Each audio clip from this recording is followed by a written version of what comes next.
5 leadership skills no one talks about, but every great leader has. Welcome to Next Level Leadership. Most leaders focus on the wrong skills. They read the same books, follow the same advice, and still struggle to stand out. But what if I told you there are 5 leadership skills that the best in the world use, yet almost no one talks about? These skills are not just theories, they are the secret weapons of the most influential leaders. Today, we're going deep into these hidden skills, and more importantly, how you can apply them to lead like the best. Decoding silence, the power of what's not said. Most leaders focus on what people say, but the best ones understand what's not being said. Silence is a powerful tool, and if used correctly, it can be more revealing than words. The ability to read between the lines, to understand pauses, hesitations, and body language, separates good leaders from exceptional ones. We live in a world that rewards those who speak the loudest. However, the most powerful leaders know that real influence often lies in strategic silence. When you learn to decode what people aren't saying, you gain a deeper understanding of their true thoughts,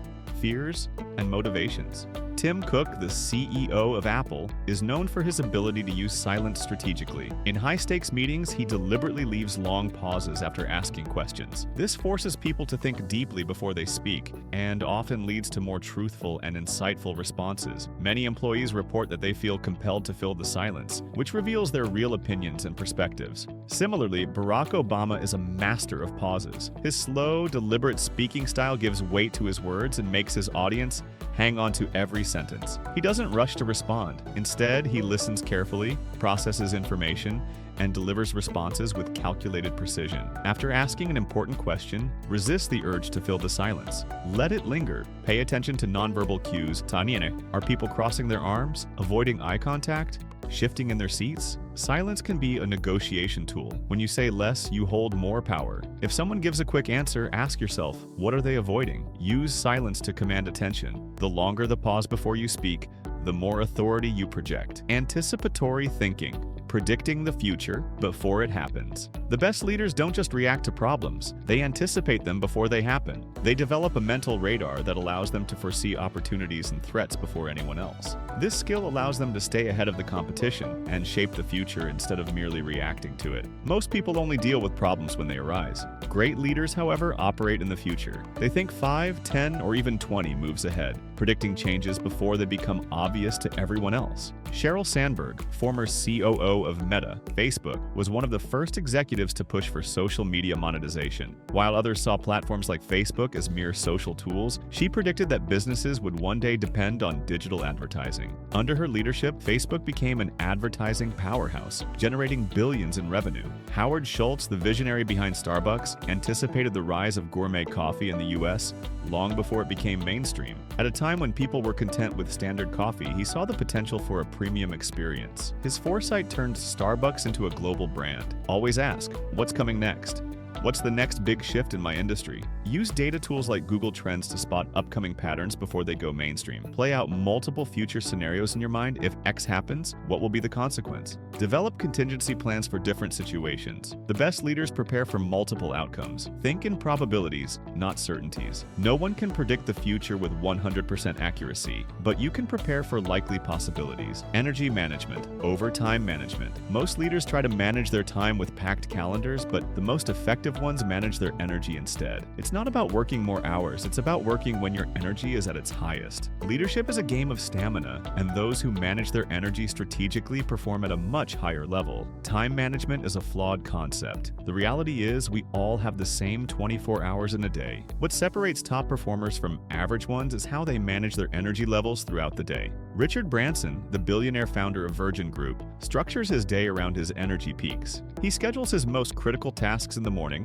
when his energy is highest. By contrast, he reserves afternoons for lighter meetings, exercise, or creative brainstorming. Arianna Huffington, founder of the Huffington Post, learned the hard way about energy management. After collapsing from exhaustion in her office, she completely revamped her approach to work. She now prioritizes rest, recovery, and strategic breaks, which has made her far more effective. Identify your peak energy hours. When do you feel most productive and creative? Use the 90-minute rule. That's work in highly focused 90-minute bursts, then take a break. Schedule your most demanding tasks during your high-energy hours. Avoid back-to-back meetings that drain your energy. Space them out strategically. Prioritize sleep, nutrition, and movement. Leaders who ignore these suffer from burnout. Tactical empathy, the art of smart, Emotional intelligence. Emotional intelligence is key, but the best leaders go one step further with tactical empathy, knowing when to show empathy and when to use logic to influence others. Tactical empathy allows you to connect with people, gain trust,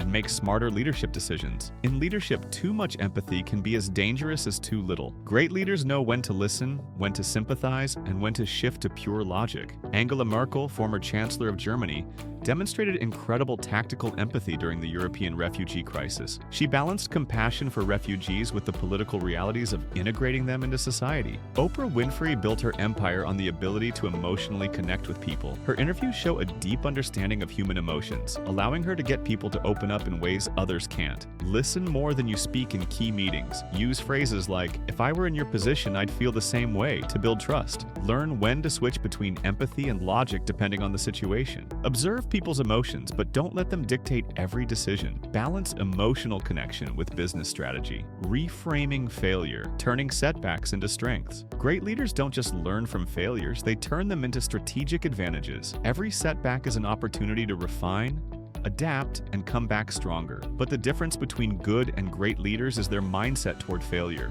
Many people view failure as the end of the road. Great leaders see it as just another step towards success. They don't fear failure because they understand that every failure brings valuable insights. J.K. Rowling was rejected by 12 different publishers before she finally got a deal for Harry Potter. Instead of giving up, she used each rejection as fuel to improve her work. Today, she's one of the most successful authors in history. Colonel Sanders, the founder of KFC, was rejected over 1,000 times before a restaurant agreed to try his fried chicken recipe. Most people would have quit after a few rejections, but he saw each rejection as just part of the journey. Even Steve Jobs faced a massive failure when he was fired from Apple, the company he co-founded. Instead of seeing it as the end, he used the setback to launch Next and Pixar, both of which became wildly successful. When he returned to Apple, he had learned critical lessons that made the company even stronger. Keep a failure journal. Document your setbacks and what you learned from them. Adopt a curiosity over blame mindset. Instead of feeling defeated, analyze what went wrong and how you can improve. Normalize failure in your team. Encourage innovation by making it clear that mistakes are part of growth. Look at failures as data, not identity. A failure is just feedback. It does not define your worth or ability. Turn setbacks into strategy. Ask, how can this failure make my next move even stronger? Mastering the art of strategic patience. Most people confuse patience with passivity, but in leadership, patience is a strategic advantage. The best leaders know when to act fast and when to wait. Impatience can lead to poor decisions, while well-timed patience allows leaders to seize opportunities at the perfect moment. Rushing into decisions often leads to mistakes. Great leaders play the long game, understanding that timing is everything. They don't let pressure force them into premature decisions. Mastering the art of strategic patience. Most people confuse patience with passivity, but in leadership, patience is a strategic advantage. The best leaders know when to act fast and when to wait. Impatience can lead to poor decisions, while well-timed patience allows leaders to seize opportunities at the perfect moment. Rushing into decisions often leads to mistakes. Great leaders play the long game, understanding that timing is everything. They don't let pressure force them into premature decisions. Warren Buffett, one of the world's greatest investors, is a master of patience. He waits for the perfect opportunity before making an investment, even if it takes years. His ability to resist short-term temptations has made him one of the wealthiest individuals in history. Jeff Bezos took a patient approach in building Amazon. In the early years, Amazon barely made a profit, but Bezos knew that reinvesting everything into expansion would pay off in the long run. Today, Amazon dominates global e-commerce. Angela Merkel, the former German chancellor, was known for her ability to outweight political rivals. While others reacted impulsively, she patiently built alliances and strategically positioned herself, allowing her to lead Germany for over a decade. Understand the power of timing. Some decisions require immediate action, others need patience. Learn to tell the difference. Resist the pressure to react. Don't let urgency force you into premature decisions. Play the long game. Great leaders don't look for immediate rewards. They make decisions that pay off over years. Be comfortable with uncertainty. Sometimes the best decision is to wait until you have more clarity.